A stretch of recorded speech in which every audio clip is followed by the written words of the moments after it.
আলাইকুম বন্ধুরা, ডাকসু নির্বাচনে ছাত্র শিবিরের প্যানেলের ভূমিধস বিজয়ের পরে দেশে এবং বিদেশে ছাত্র শিবির নিয়ে আলোচনা হচ্ছে, সমালোচনা হচ্ছে, নতুন নতুন ন্যারেটিভ তৈরি হচ্ছে।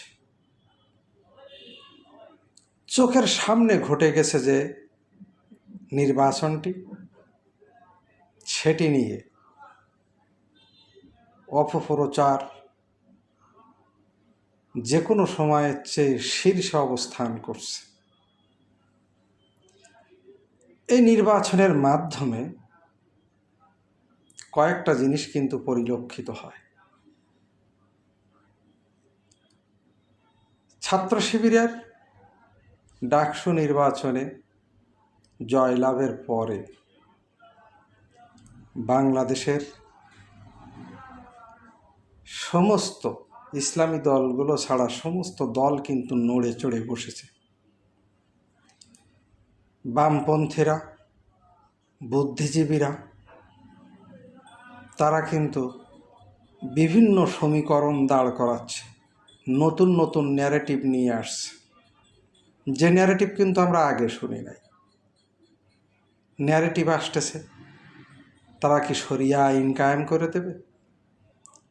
নির্বাচন কিন্তু হয়েছে ডাকসুতে, প্রভাব পড়তেছে কিন্তু জামাতের উপরে।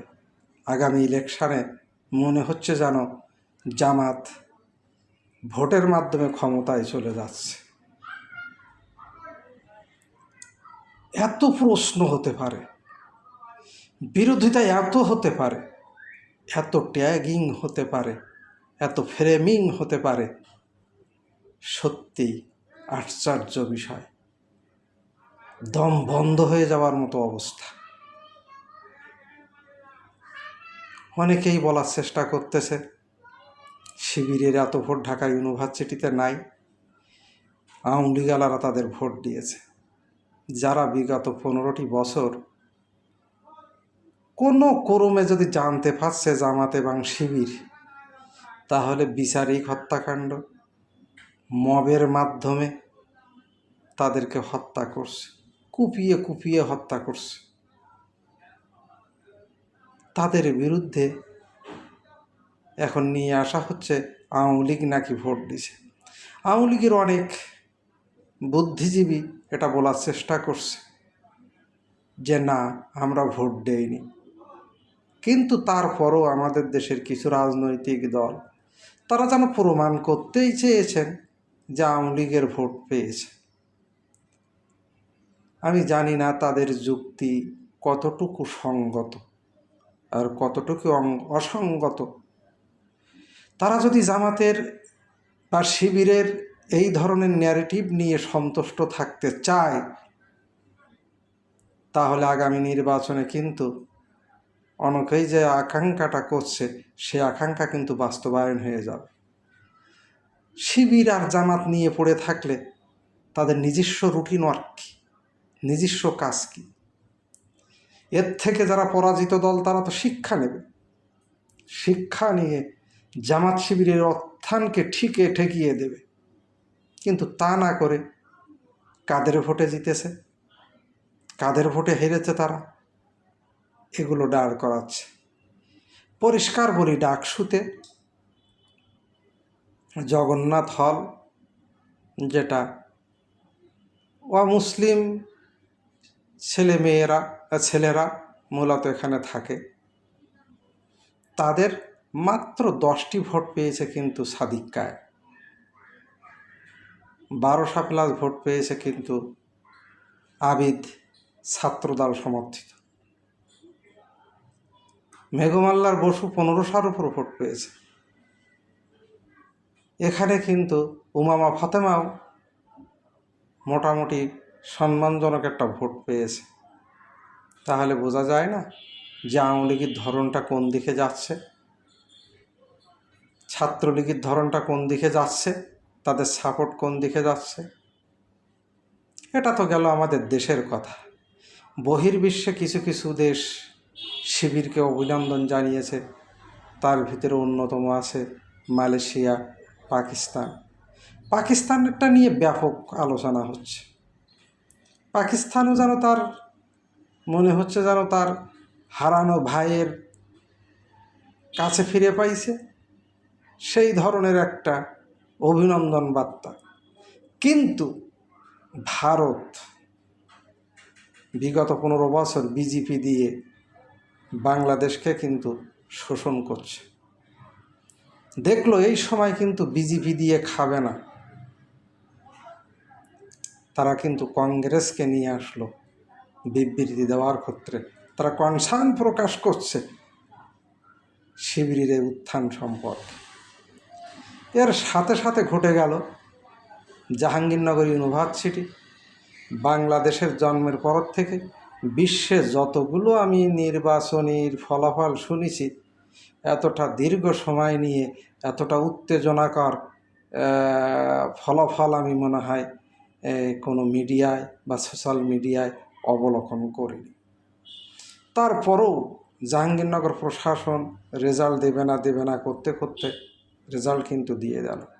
এখানে একটা মুখ্য বিষয়, এখানে যে শুধু ছাত্র দল এবং বামপন্থী কিছু ছাত্র সংগঠন বয়কট করেছে নির্বাচন, তা কিন্তু না। জাতীয়তাবাদী সমর্থক শিক্ষকরাও বয়কট করছে, নির্বাচন কমিশনারও পদত্যাগ করছে ভোট চলাকালীন সময়। শিবিরের উত্থান ঠেকানোর জন্য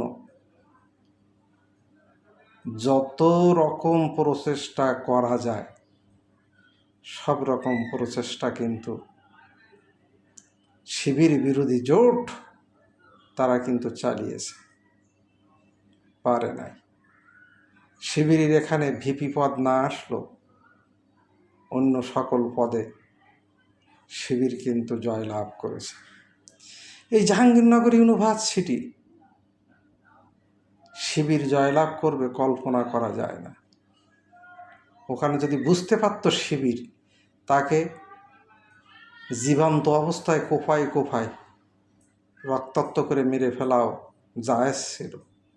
কোনো সুশীল, কোনো বুদ্ধিজীবী, কোনো জাজেস, কোনো জ্ঞানী ব্যক্তি তাদের পক্ষে কোনো কথা বলেনি, বলার সাহস করত না, বলার প্রয়োজন বোধ মনে করত না। যখন এই ঢাকা ইউনিভার্সিটি এর ম্যাক্সিমাম শিক্ষক কিন্তু বিএনপিপন্থী, জাহাঙ্গীরনগর ইউনিভার্সিটি ম্যাক্সিমাম শিক্ষক বিএনপিপন্থী, তার ভিতর দিয়েও যেন এই রেজাল্ট যখন হলো, এরকম ভূমিধস বিজয় হয়তো শিবিরের রাকসু রাজশাহী বিশ্ববিদ্যালয়, চাকসু চট্টগ্রাম বিশ্ববিদ্যালয়, যদি খুবিতে হয় খুলনা বিশ্ববিদ্যালয়, প্রকৌশলী বিশ্ববিদ্যালয়গুলো হয়, মেডিকেল কলেজগুলোতে হয়, মনে হয় ঠেকাতে পারবে না।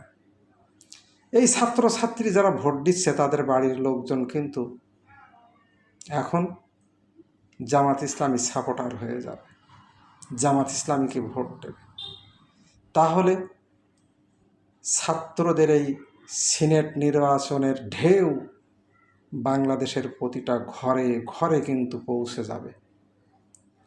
সেক্ষেত্রে বিরোধী দলগুলোর, বিরোধী বলতে বুঝছি শিবির বিরোধী, জামাত বিরোধী দলগুলোর জামাত শিবির নিয়ে ন্যারেটিভ রচনা না করে, জনকল্যাণে যদি কাজ না করে, তাহলে কিন্তু ভরাডুবি নিশ্চিত। আর এই জেনজি তারা কিন্তু কাজে বিশ্বাসী। সুতরাং আমাদের উচিত হবে একটা প্যারালাল পলিটিক্স বা রাজনীতি বাংলাদেশে বিরাজ করুক। সমস্ত কাজগুলো, ইতিবাচক কাজগুলো রাজনৈতিক দলের কর্মীরা করুক। চাঁদাবাজি, টেন্ডারবাজি, ছিনতাই, চেতনাবাজি সবগুলো বাদ দিয়ে মানবতার কল্যাণে সবাই রাজনীতি করুক। আমি কিন্তু পরিষ্কার আভাস পাচ্ছি, ইজা যা নাসরুল্লাহি ওয়াল ফাত।